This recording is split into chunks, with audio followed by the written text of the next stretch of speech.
ahead and get started. Well, first off, welcome everyone. And I know I have a list of questions, but feel free to butt in whenever and ask whatever question you'd like. But yeah, let's get started. I think you should start with your background, how you got into photography, and like where you went to school. Yeah, give me the whole rundown. I want to know it. Introduce us. Yeah, I'm Bryan Galgano. This is my work here today. Thanks for having me. Thanks for coming. Yeah, I guess just how I started with photography, it's I never did anything art related my whole life. And so one day we were just moving around. We moved to Atlanta and we had this Instagram page for our dog, Hula and Beansprout. It started for Hula. And Megan, my wife, was the one who ran it and did all the fun things and created this awesome community. But when we moved to Atlanta, it was harder for her to like keep that going. So I thought, oh, I'll be a great husband.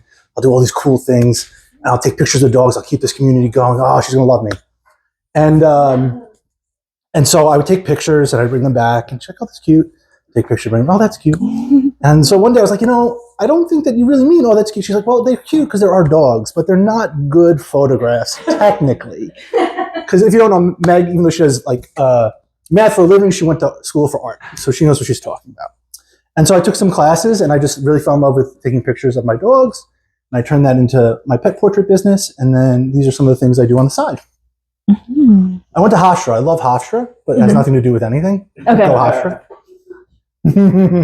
So what inspired you to explore the connection between the tattoos and the personal identity? And like, where did this idea spark? Sure. And I guess it ties into how you met Caleb too. Yeah. So first of all, the most important part is actually how I met Alicia. Okay. I met Alicia, which is the good part. Right. We met Alicia. We were kind of in a place that had studios for artists, and she was there and I was there. And we met and it was wonderful and we're good friends. And so you have to be friends with Caleb, unfortunately.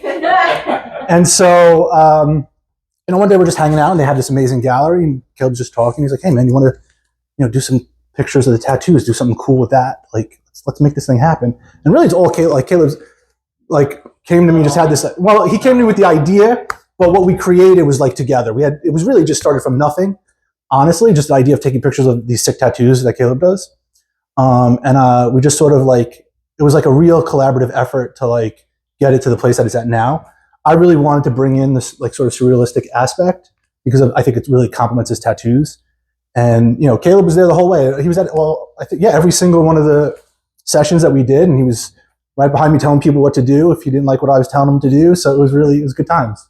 But that's kind of how it came out. You also started with your journalism with other pieces we saw before that. So I think you should talk about that a little bit too. Because not that Caleb had only the idea, because we saw some of your work, what translated to that. Okay.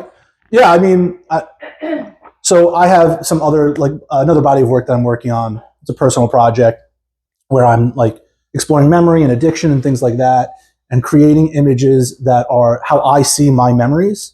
And it's very surrealistic because like, especially as I get older, my memories are a little bit distant, a little bit foggy. When a lot of my memories that I actually had, having them, they're distant and foggy. And so I create some of these images that are very, very abstract or very surreal. And so I use a lot of that technique to try to create these images and give a little bit of a darker aspect for these guys because they're black and white. And I thought that'd be interesting.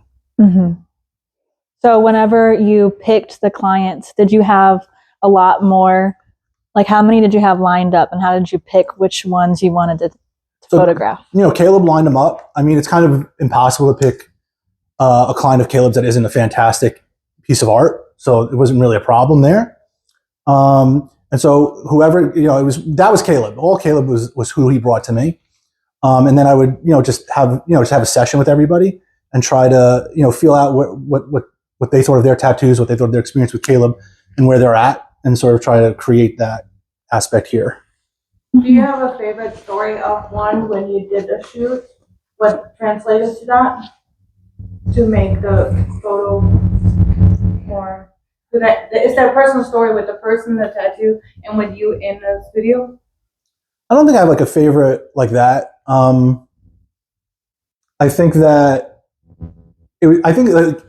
as I look at them, I know when they were created. So it's kind of interesting to me to look at how even in like a 2-year span, it evolved a little bit. and things changed. And I think that's really fun and really interesting for me. I don't know if it's so interesting for everyone else since they don't know, but I like it. I think like in the very beginning, the funny thing is actually some of them I'd created and then I went back to them after a year or so and created new images. And in the beginning, they were a little more, I don't know what the word is, but they evolved into what I feel are sort of like origin stories, like graphic novel, comic book origin stories for people. And so they sort of started as images with these abstract texture pieces with them. And then as about a year went by, they really turned into these where they morphed together to create this aspect where I was like, oh, I could put these in like a comic book and I could really feel like how the person is changing or changed or where they're at now. Mm-hmm. So what about the posing? Like, how did you direct the models? Because I know some of them have like the element of motion, or it looks like they're in motion or moving. So was there any like challenges with directing them to do what they want, or did you kind of just let them do? Yeah, so like with posing, it's I'm a pet photographer. I do pet portraits because posing is difficult and dogs are fun. You don't have to pose a dog; they're just going to do dog things. But it really became interesting because as I learned that like things were going to get obscured, what would get obscured, what doesn't get obscured, it became more interesting to do like be able to do sort of long exposure images or images that sort of have dualities in them. And so it became less about their facial expressions, which I always worry about when photographing people, and more about the way their body looked. And just over time, it morphed into that. And so you can see like not a lot of faces. Yeah. Which is the hard part of posing. Did you have before an idea how you want to have them pose when you saw them first in their tattoos and then the image or their personality? So for these, I didn't really look too much at folks before they came into the session. And so when they come into the session, the way I sort of did it, like very dry and boring of like how it actually happened is I took pictures of them like portraits, like real portraits. I would have them, sit, move, and then get the back, get all their angles and figure out so that I had their tattoo in a good spot for when I eventually did the work, the post-processing. And that sort of gave me, and it sort of came to me in those times. Most of those times it came to me, like an idea came to me and I was like, oh, I need to do this. I need to do that. I need to make sure I get them like this. And then I learned, don't get so hung up on that one feeling in that one moment and then go home and be like, oh, I wish I had them this way now. So I tried to really do like a lot of movement, a lot of motion, and not a lot of like static posing. So you took clear images of the tattoo, so then you could like layer it on top later? Mm-hmm.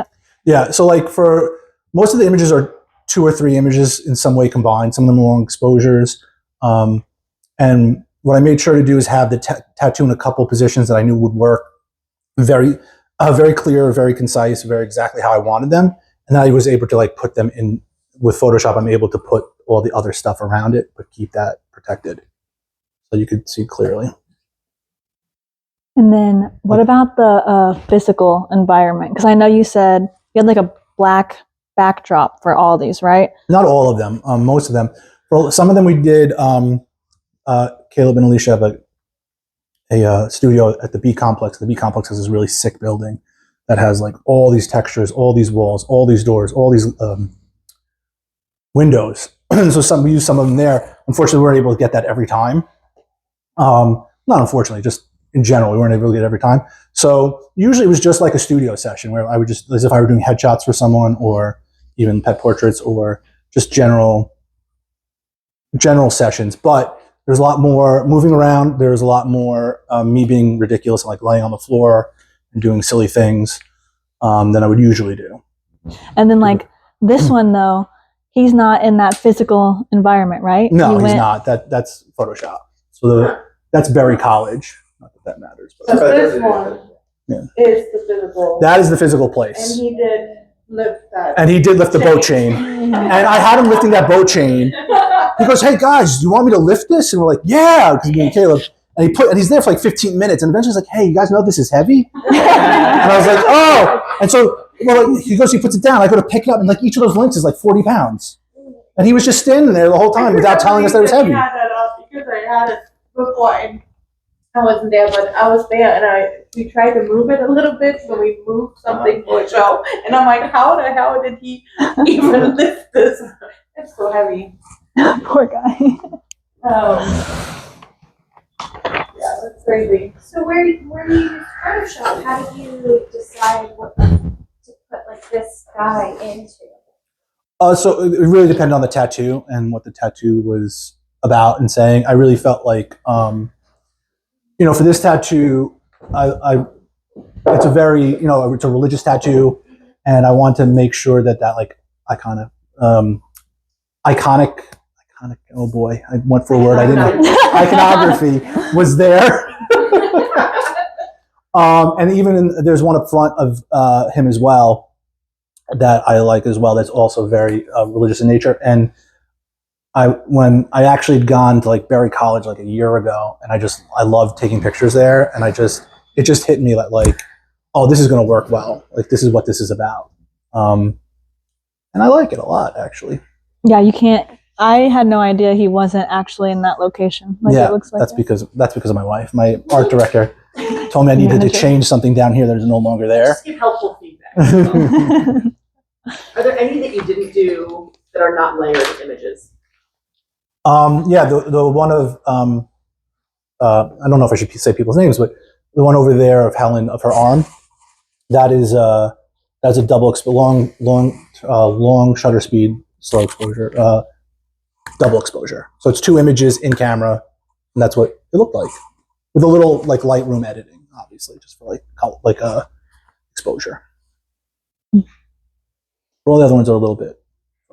Yeah, I want to ask more about like editing. Mm-hmm. So how do you find the balance between enhancing the surreal qualities and then keeping the integrity of the tattoo, which I guess you kind of already said that layering. Yeah. But then is it challenging to preserve the like meaning of the tattoo? And then like what drew you to do like the double exposure, which creates the surreal? So I just love I love double exposure. I think it creates like a real ghostly quality when you do it in that way that you want, if you want to make it that way. So a lot of these images are long exposure, and that's where like I found my love of double exposure as well. And I really like the idea of an image that has movement, because a photograph especially, because a photograph is usually just a snapshot of time. And so when there's movement in it, it gives it a different feel, depending on what you're going for. And for these, it's like a little, not just ghostly, but a little the surrealistic nature, but also a little bit spooky and dark. Mm-hmm.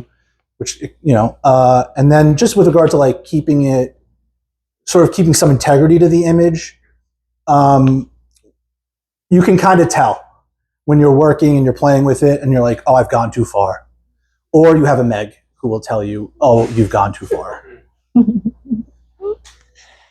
Yeah, like the spooky moment, specifically I'm thinking about that piece. Mm-hmm. There's a part right above his head that's blurred out, but then like you can like see a moment of his face right there, like looking up.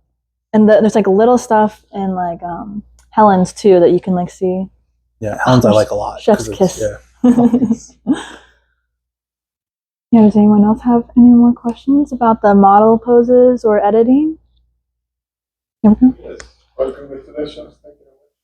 What was the book that you were thinking? You said like this could be like a comic book?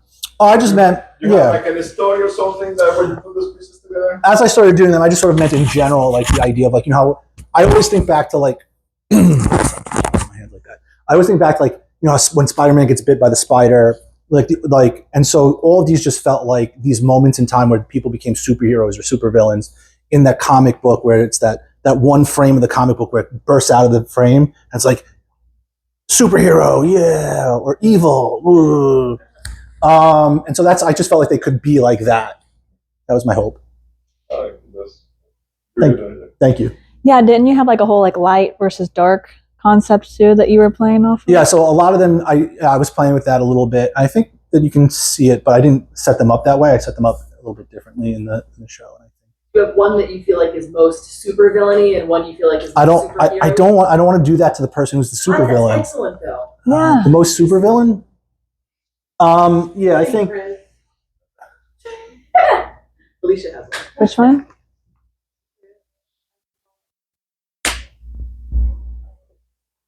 Chris is this one. No, Chris is this one, like the villain. Oh, the one okay. where he's going like this. Yeah, Tony's the superhero. Yeah, yeah. I'm not opposed to that, but Or John. yeah, John's a little. It depends. John could go either way. Yeah, that was more like mass. Mm-hmm. And did you always have the decision to hide the faces? No, I didn't.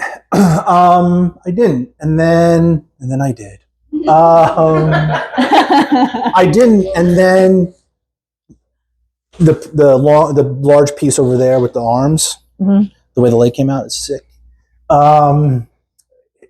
When him not showing his face changed my mind. I really liked it a lot, and so I felt like it would be a little easier to convey because the face conveys so much. The only person whose face you can really see is Caleb's because he's the guy who created all the tattoos, and I like that.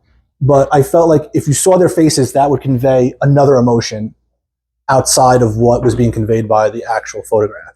Mhm. Because like the eyes, the mouth, everything changes that you're feeling about the image when you see a face. Yeah. It's actually a quality that the tattoos focus, eye contact coming from several of the Yeah, images. especially. Mhm.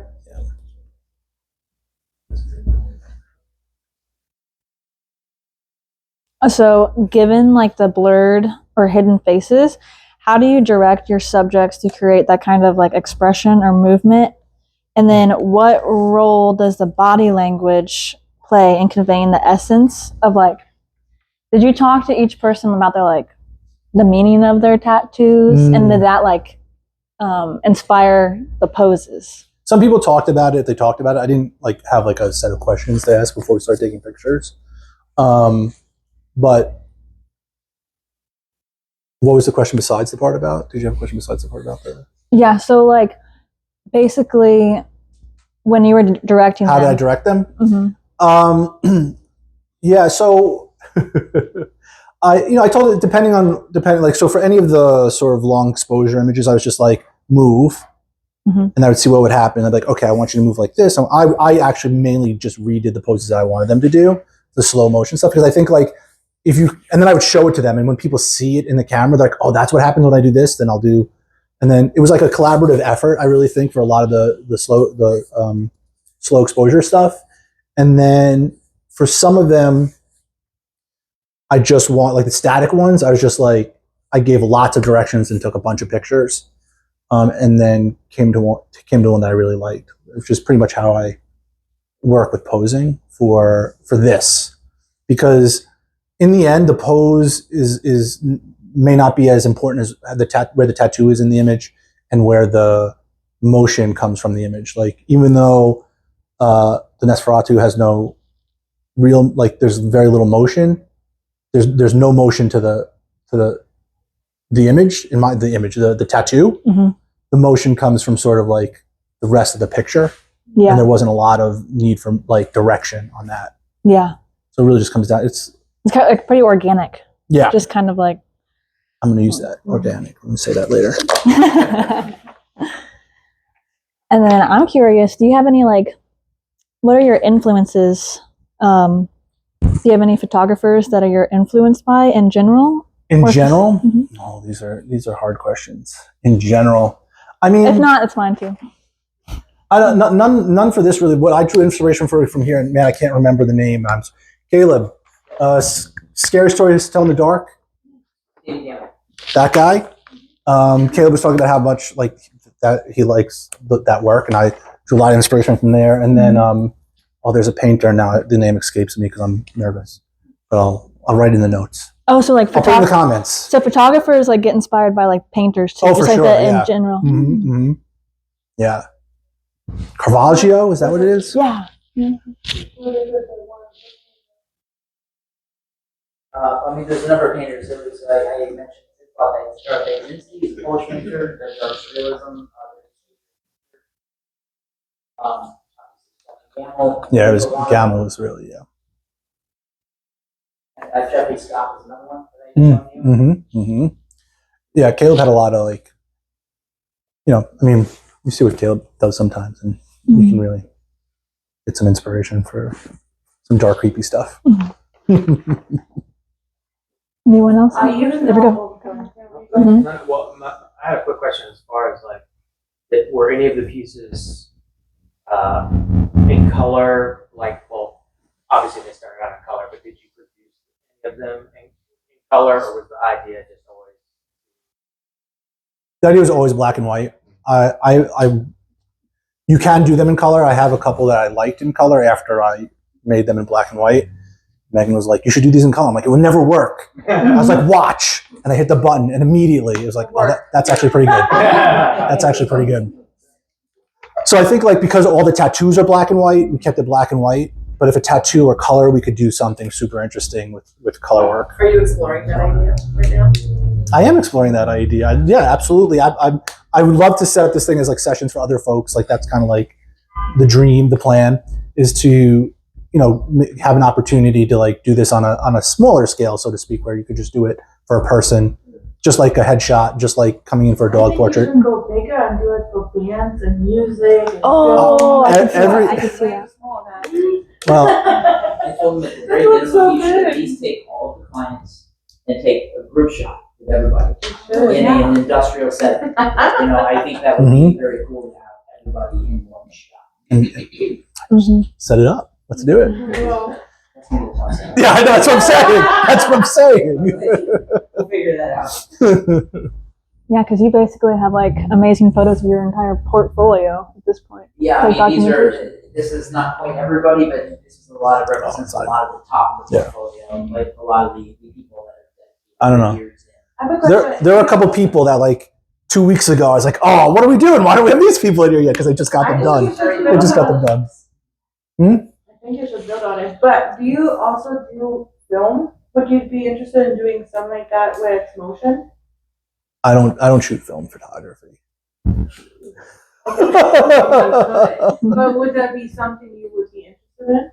Probably not. Okay. Too different. Yeah. It's too different, and it's I mean, I'm sure there are people who probably could do it. I don't. My process doesn't lend itself to film really. I have one question. I don't know if this one was asked earlier. How much does the personality of each client influence how the I think, honestly, as we moved along in the process, it came out more. In the beginning, I think I was just still finding my way, and so it's hard to like figure out what I wanted to do with the person's personality coming in. But then, as I got my footing, it became easier to like talk to people and be calm. And because obviously, I don't know you guys how many of you saw me pacing around 35 minutes ago. So once I calmed down in the process and understanding what I wanted to do, then it became a lot about how people felt around me and around Caleb and around their work. And so I think you see that in some of the older. I feel that in some of the older pieces, the newer pieces, so newly created. How did you decide what to print them on, and how many options did you go through? I want to hear that. Well, that is all Caleb. So Caleb was like, "Oh man, these would look rad on metal," and I was like, as photographers don't. In the circles that I run, don't really love the idea of metallic prints, and there's a lot of reasons it's not important. So I was like, okay, I'll show him, and like I like to show people, as you can see. So I printed out all these papers, a few papers, some silk, and then I printed it out on the metal. And I go to pick it up, and I open it up, and I'm like, oh, the metal was just so good. There's no way around it. There's no way around it. So it was absolutely. I mean, I don't know that I would ever think to put it on metal without Caleb bringing it up. Yeah. But I think we will have another show because we like the silk a lot with the projections. Yeah, the silk. We'll talk about it for sure. Would you do other photographs on this kind of process? Like, could you see even something like your dog photographs? I don't know. I'd have to print them out. That's interesting. I haven't thought about that. I say that because I got asked yesterday to do that. Oh, really? Interesting. The reason I love the reason I like these so much is that anything that is white in the photograph does not print, and it just shows the metal. So I would have to work. I could see it being really cool for especially specific kinds of dogs, but I would have to work on it. I would have to work on it to figure out the right balance with the color. Yeah. Yes, That is they- mostly gray and black. yes, baby. Yeah, it just enhances like the spooky quality, the surreal quality, because the image changes as you move Yeah, around it. there's a crazy, like you don't see it when it's not under the lights, but there's like the lights really add a crazy depth because of the metal not being white. The white would flatten it, because I did print some that did print white on metal, and hate. There's a striking thing too when you turn off the lights and blue on it. It changes the dynamic of the characters. As people look up, turn off the camera, and you get to actually look like blue light. It's a lot more eerie, and it brings a whole other aspect to the piece itself that you won't see in natural light. That leads to my next question, which is like the presentation of it all. Mm-hmm. Talk about like the process of like deciding on the spotlights, and we don't have it anymore, but I know some of you guys, if you made it to the art opening, we had like what, dimmers, is that what you call it? Mm-hmm. So like just enhance that vibe. I don't even remember. It just came up like very close to the end. The spotlight idea wasn't mine. Probably was Alicia's. I think so. And We collaborated on this stuff. well, you came up with the idea, and then I just like the way I like the idea of lighting it. We were talking about lighting it.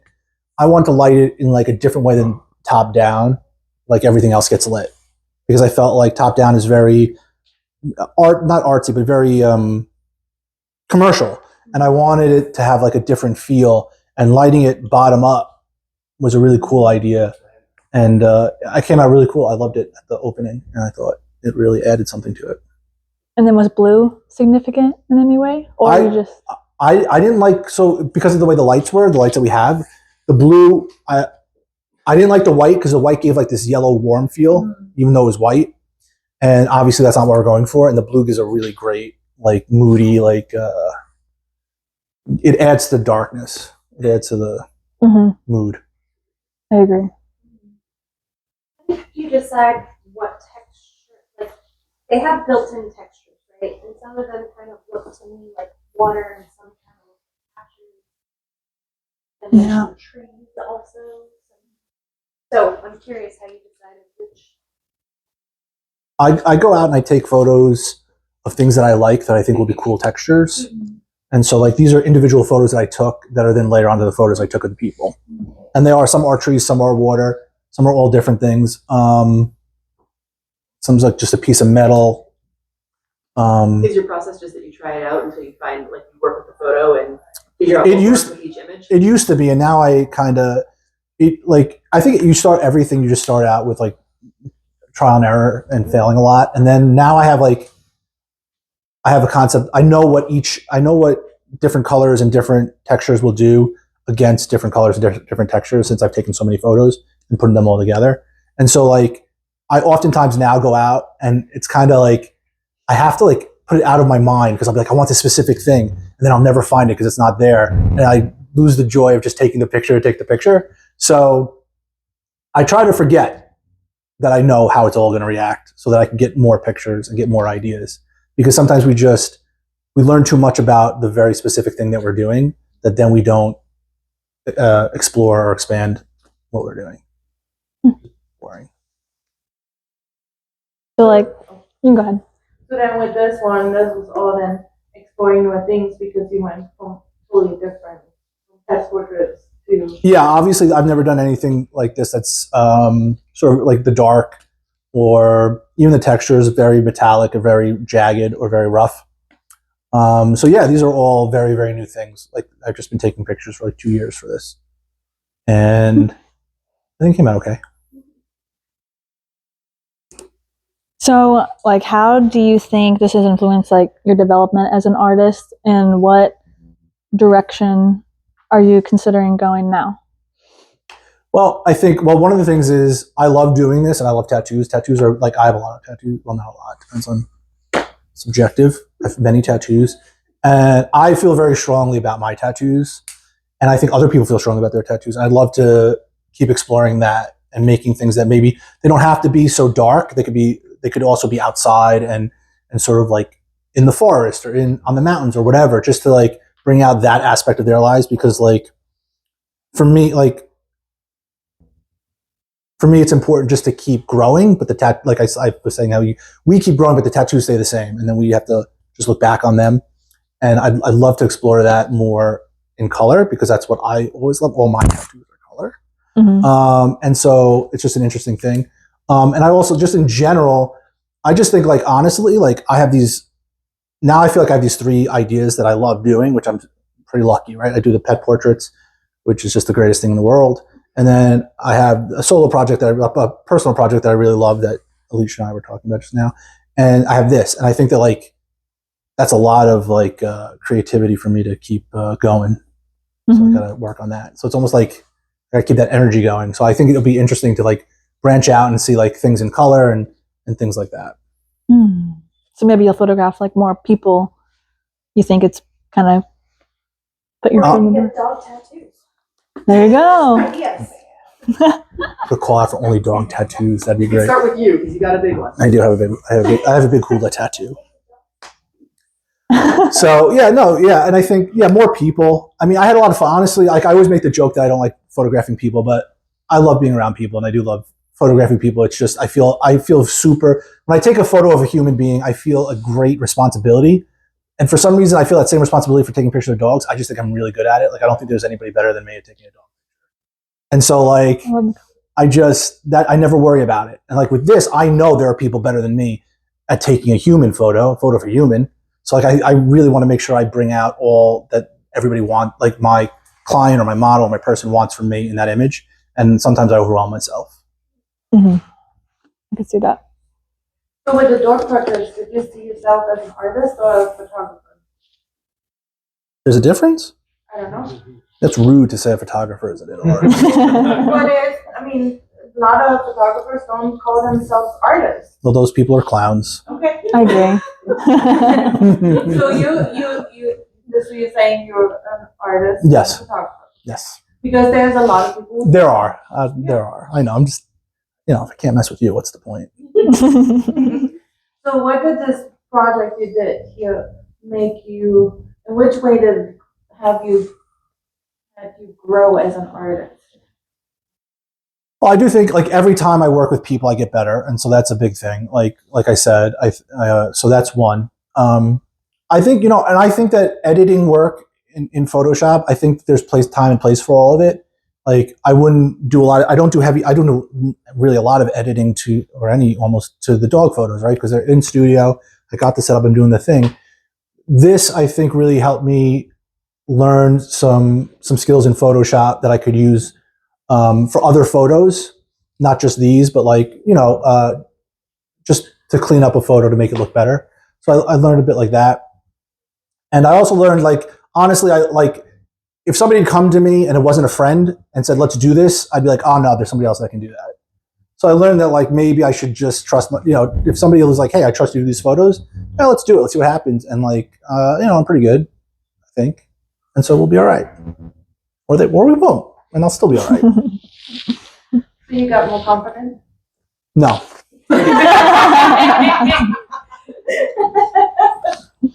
You said you used to have more faces showing.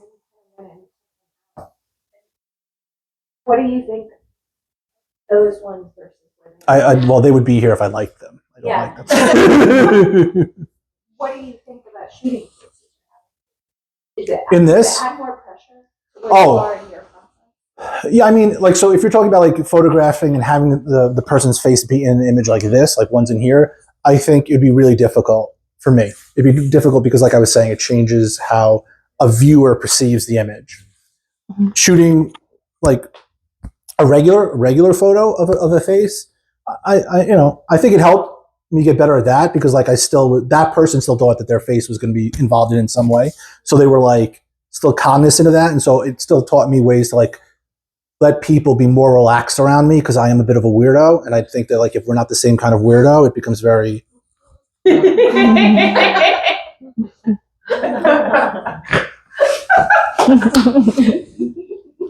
took a lot of pictures of me, and we get a lot of Yes, we're the same kind of weirdo for sure. That's why you see them. Well, and even Caleb's, the one you took of Caleb, that's the only one that has the face. Yeah. I was telling him he could use that as his one of his acting headshots or something. Well, Caleb's gotten very good at taking photographs, obviously for his outside tattoo work of being an actor. You make him look like. Well, let's simmer down. This is for YouTube. This is for YouTube, my friend. I really think you should take more portrait shots because you did so well. So well. I appreciate that, and I love it. I like it a lot. It is definitely the best one for sure with a person's face visible. And I think it's because what was in my head when I was taking the picture. Like how long did we spend taking that picture? Yeah, so almost like half the time of everybody else. I knew exactly what I wanted because I knew that Caleb was going to be the author because he's the author of all the tattoos. So he's the guy that created all these stories, all these people's stories. And then I created the pictures, right? So I knew what I wanted. I wanted him to be visible as opposed to everyone else. Yeah. Interesting thought I had not thought of before too. So photography for many years was thought of as like pseudo art, as was tattooing. So this is the emergence there you go. forms of art that are kind of emerging together and they're starting to get relevancy inside the fine art world. We're actually getting their day. And this emergence of the two of them. And it's, I think, a lot more striking than like traditional stuff like that. Yeah, definitely. Yeah, and I like that each one you can feel that you feel like it's almost a character, like you were saying, whether like a villain or a hero. I feel like you portrayed that really well. Thank you. What do you want people to take away from this exhibition as a whole? Like someone that walks in, do you want them to focus on like which side? What impact do you want them to make? I think that when I talk about them, I talk about how like our tattoos are a symbol of our resilience, and so like I really think that that's a main focus of mine in this. Like I have two tattoos I really hate as pieces of art, but I'm never going to get them changed because I got them at a certain point in my life, and that's where I was, and they're grounding agents for me, and they remind me that hey, I was an asshat once, and not to be that way again. And so like I really want. That's kind of like it's like there's like a perseverance, there's like a self-preservation, there's a self-reliance, there's like a lot of that in tattoos, and I feel like that we're able to continue our story, but remember where we came from at the same time. I like that. Thanks. Thank you. That was also nice.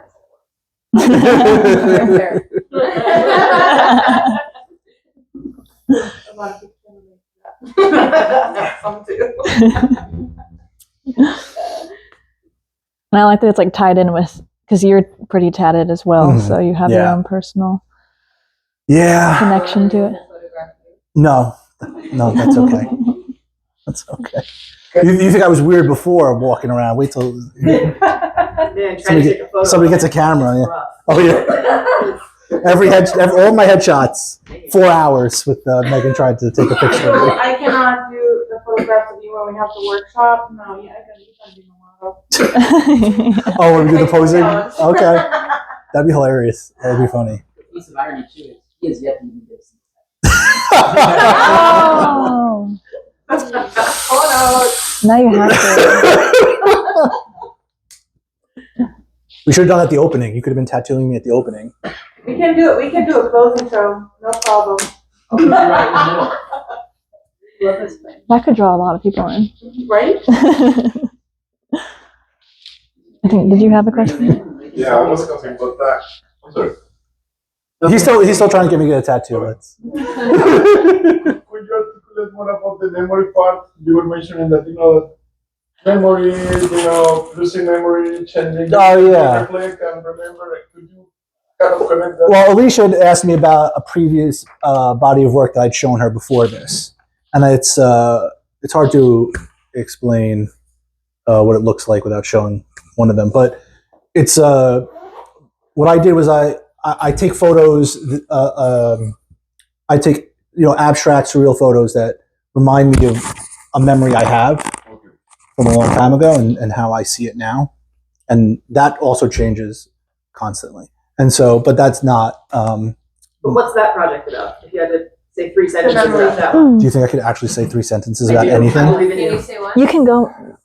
So that's a project where I've been trying to remember this one so much that I can't remember my 30-second spiel for that one.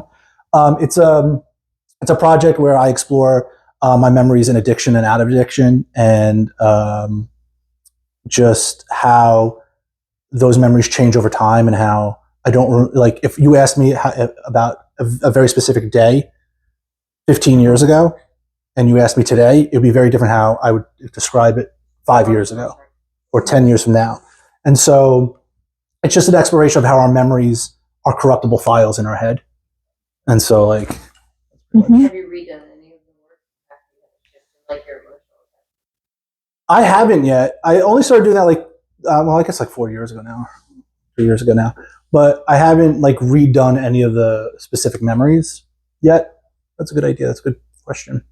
But yeah, so like, but a lot of that process that I learned, I used in these images, like that the big one of the ones I like the most, that big one in the middle, in the front, I would never have created without some of the stuff that I learned doing that other project. So it's kind of neat how I'm sure when I go back to my addiction project, it'll be taking stuff from here. It'll be interesting. Yeah. I feel like you learned anything from this project you'd be able to apply to pet portraits. Very different, so I don't know. No, probably not. Probably not.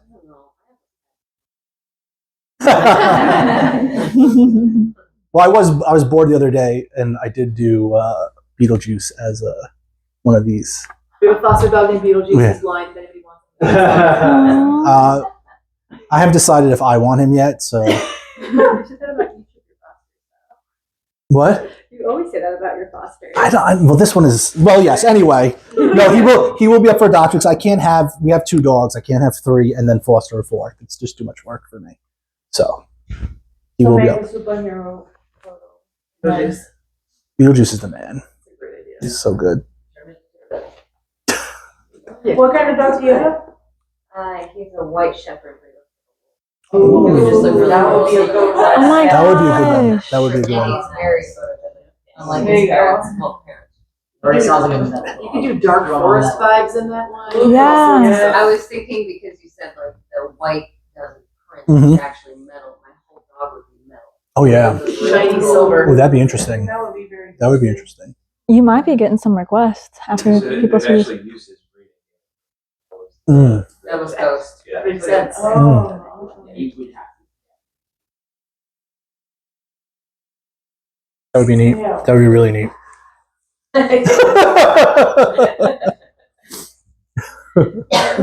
So moving forward Yeah. with all these pieces that you have printed out, what is your vision? Like if you had to hang them again, what would you do differently, or do you have anything in mind moving forward? I don't know how to hang them differently. I am good. Like there are some places that I've been thinking of, some galleries and stuff around that I've been thinking about reaching out to and things like that once this comes down and stuff. It's just, I don't know how I would do them different. I like them the way they are, but I always stress about shipping things, and I work in a gallery too, and I always get things that are just a little nicked, and I freak out. But but there are a lot of things, like I've seen a lot of, it's funny because as I was doing this, there were a lot of call for entries that I wanted to enter with these images. I was like, not yet. And actually some of the tests that I did of Megan, I did tests to work it out. 2 of them got into, I want to see them. got into a couple of shows. So I think like, So same style like of your tattoos? Oh. yeah, the first one, I had to test it out to see if it would even work because I was so freaked out, obviously. So they don't have to be black and white tattoos because mine are. No, they don't have to go out, Just but black yeah. and white pictures. very obvious this style is unique. Yeah. Tattoo. People are gravitating to it for a reason. Mhm. You can be as humble as you want to be, but get over it. I wasn't humble. I said I was good. I have a quick question. In context, wondering, like where would you envision outside of this room? In people's homes. The right answer is everywhere. Yeah, I mean, I don't know. I mean, like, there are lots of interesting galleries. There's lots of interesting tattoo shops. There's That's what lots I of was places that, you know, I only know one tattoo artist. I'm not saying I know of other tattoo shops other than here, but I'm just saying, you know, just places like, I think, like, obviously I always say, like, I've said this a million times to probably Caleb, he'd probably sick of hearing it, but like the dream for me has always been, like, when I first started taking pictures outside of like just taking really good pictures of hula, was I wanted to do an album cover. And I know they don't really make albums anymore, but like that's like that. Well, they don't make, like, I get it. It's just different, but that. We were discussing this earlier. Yeah. I mean, the music industry would grab it. There's an entire genre. I mean, We're just talking about the music room. Tool makes imagery that's not an album cover just because it's cool. Mhm. Any metal Anything is band, Just having like so many the vinyl records, like Mhm. this kind of print. That would be cool. That would be cool. Would you ever mass produce these? So yeah, I mean, yes. So yes, I think that's right now that's Alicia's purview to describe how that works. But I can print them any other size. Like, for instance, like the 12, you get a 12 by 18 print, and that's But mass The question produce is, do you different. want? Mass produce is mass production, not can you make other copies of these. well, As an artist, how do you feel about mass production of your work? it depends on what. How do you feel about being in Crate and Barrel? Like Yeah. where I'm going. Oh. T-shirts and such. Yeah. Well, why would Crate and Barrel want this? I'm saying, like, Obvious science. restoration. Yeah. So if I would represent you, I would say absolutely yes. Oh yeah, I mean, of course. The answer is yes. Yeah, I mean, if you know, I mean, it's hard to think about a hypothetical opportunity, but yeah, absolutely, I'd be open to mass producing them in a way, for sure. It probably what I would suggest would be like if you see a piece like this in a show, or would be because I can see his work as a gallerist. I could see him in bigger galleries. We are like the starter galleries, and then there are bigger galleries and photography museums where you definitely could work with these. So with these images, I would not say mass produced, but there would be an image in that what you would mass produce. So there's a difference Yeah. between I get it. this and then mass producing some of them. Yeah. So that's what I would recommend in that case. I gotcha. Yeah. Like there's an angle for everyone. There's Right. only one, you know, and then there's people who are like, I'm gonna scale this stuff. Correct. Mhm. It would Two be like, different businesses. right, like what you just said with your dog, that would be a commission, that would be just a one-off and nothing, but if there's one thing with a dog what we would do, and it's like, well, that would go like, I don't know, like a Frenchie, what is crazy thing right now, or like, what your dad has? Oh, the Corgi. The corgi right now. So those you could mass produce, but then, yeah, there would be a difference.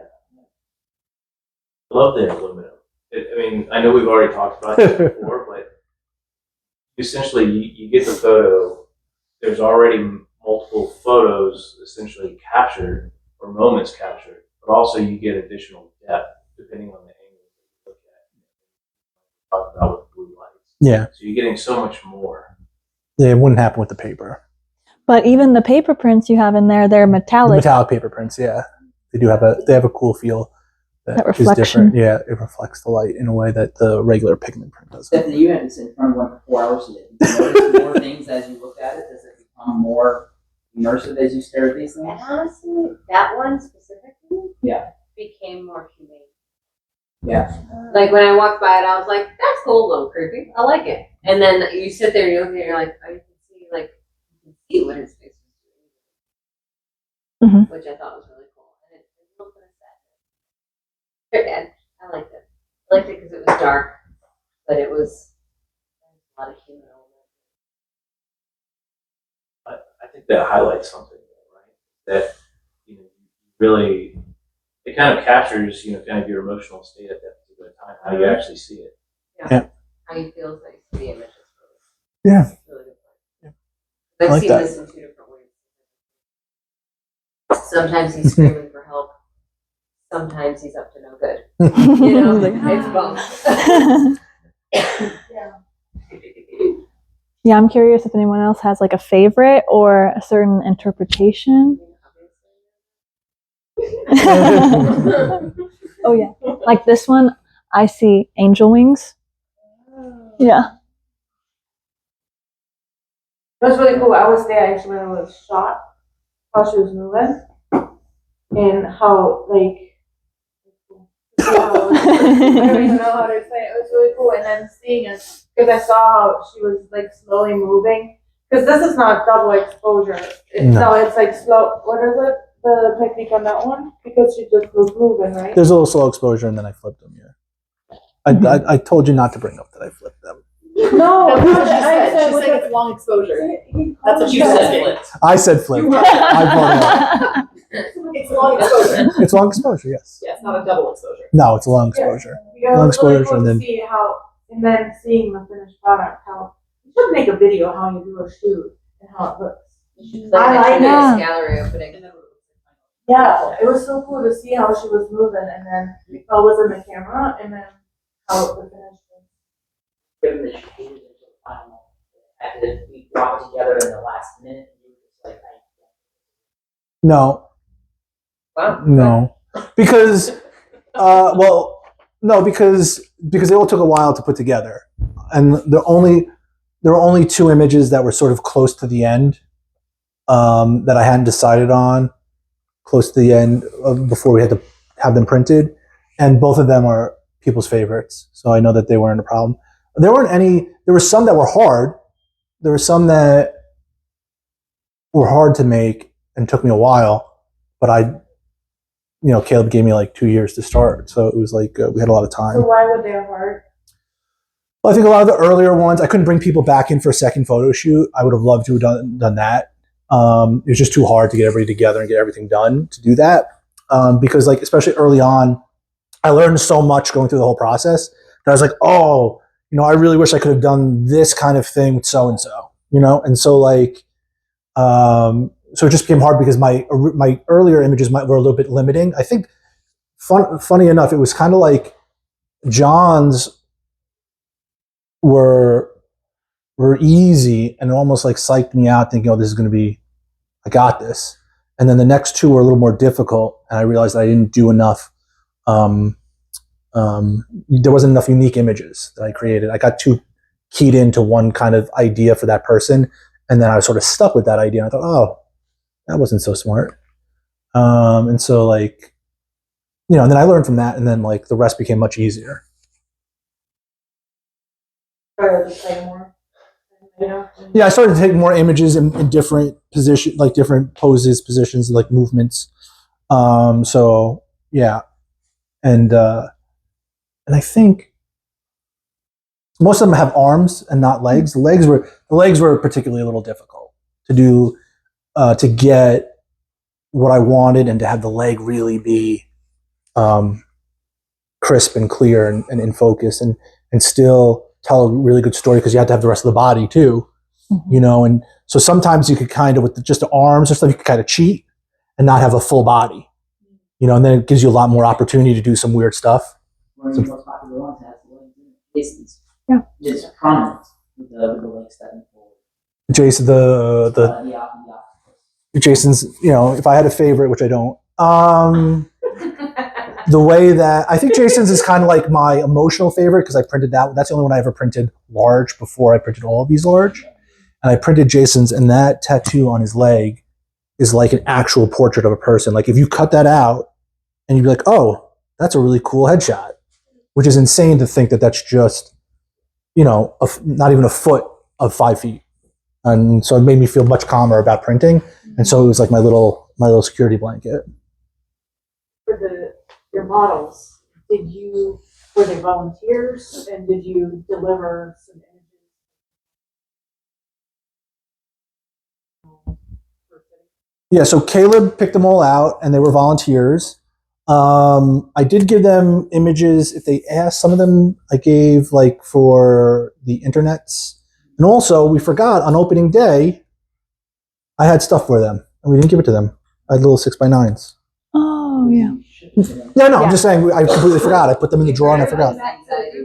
That's exactly what I was doing. Yes. We have a little So, yeah, a little for bit. you on this day and that I will say in the side with the models, So I didn't just randomly choose them. I have an enormous Rolodex of large clientele, like of large format clientele. And I love all of my work, but there was very specific people that I knew had very specific work that was going to match this, and that was going to actually. And I also was looking for people that I figured were going to be the most have to be photogenic. Yeah. Like they would behave the best on camera. Yeah. So that's why I can say people that I knew, not necessarily like the best looking, but the ones that I knew would have like the most interesting look on camera. And they were comfortable. All of them were comfortable, which is that's everybody really was very impressive. comfortable. I didn't want anybody that was like super nervous. I didn't want anybody that wasn't reliable. So we were really careful about who we were choosing. Yeah, you can't be more nervous than the photographer. That's the rule. Was it a lot of pressure during the art opening with like all of his clients seeing the photos you took of them? No, because all of them had pretty much seen some version of it. Maybe not the final version, but I think that they'd all pretty much seen. I mean, yeah. So no, I think it was more like, yeah, I don't know. Obviously, I was wildly nervous, but there wasn't like a specific reason other than just like how I roll. You interacted with the client. It was good. I mean, you got that. Listen, how you react with me is insane. How you reacted with them is very normal. You behave well. No trouble telling John to hold a 200-pound boat chain. I didn't know it was that heavy. But yeah. Well, are there any like final thoughts that you feel like you didn't say about this exhibition that you want to get out? No, I just want to thank everybody for coming and listening and being so engaging. And no, I don't think I have anything super exciting. Are there any more questions? Yeah. Thank you. Thank you. I also want to mention that he does a photography workshop. The recent one just passed, but we might have more coming up this summer. We're definitely going to have more. Right? I'm excited. So keep an eye out for that or bug him about it. Yeah, it'll be up soon. I have plans. Yeah, absolutely. Oh, well, of course. Wow.